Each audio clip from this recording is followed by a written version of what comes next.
గత వైసీపీ ప్రభుత్వంలో తనపై దాడి చేసి కిడ్నాప్ చేయడానికి ప్రయత్నం చేశారని నెల్లూరు జిల్లాకు చెందిన అంకయ్య చౌదరి ఆరోపించారు. తనపై దాడికి పాల్పడిన పెద్దిరెడ్డి అనుచరులు ఇతర వైసీపీ నాయకులపై చర్యలు తీసుకోవాలని ములకల చెరువు పోలీస్ స్టేషన్లో ఫిర్యాదు చేశారు. 2023లో జరిగిన తూర్పు రాయలసీమ పట్టభద్రుల ఎమ్మెల్సీ ఎన్నికల్లో అంకయ్య చౌదరి స్వతంత్ర అభ్యర్థిగా పోటీ చేశారు.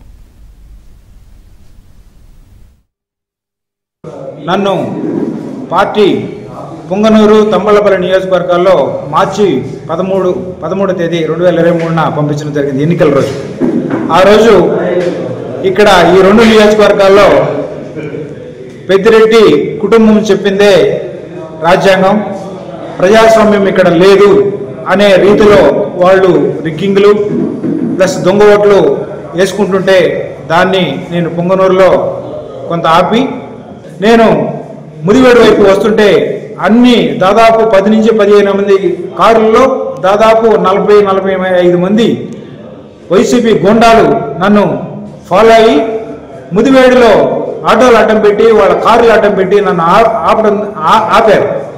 ఆపి వాళ్ళందరూ వచ్చి నా కారు ఎదురుగా నిలబడడంతో నా డ్రైవరు భయపడి కారు దిగడంతో వాళ్ళు నా మీద కర్రలో రాడ్లు తీసుకొని వస్తుంటే నేను ప్రాణభయంతో ఒక షాపులోకి పోతే ఆ షాపులో వాళ్ళు మమ్మల్ని షాపులు ధ్వంసం చేస్తారు, మీరు ఇక్కడి నుంచి దయచేసి వెళ్ళిపోండి అంటే అక్కడి నుంచి పరిగెత్తుకుంటూ ఒక పాడుపడ్డ దేవాలయంలోకి, ఆ దేవాలయంలో కూడా సెక్యూరిటీ లేదని అనిపించి ఆ తర్వాత ఒక మిల్లులోకి పోవడం జరిగింది.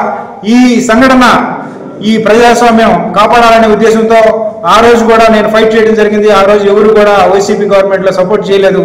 కనుక ఈ రోజు తంబళ్లపల్లి నియోజకవర్గంలో పొంగనూరు నియోజకవర్గాల్లో ఈ ప్రజాస్వామ్యాన్ని కాపాడాలని నా ప్రాణానికి ఇప్పుడు కూడా ముప్పు ఉన్నది, కానీ ప్రజాస్వామ్యాన్ని కాపాడాలనే ఉద్దేశంతో ఈరోజు తంబళ్లపల్లిలో నేను కంప్లైంట్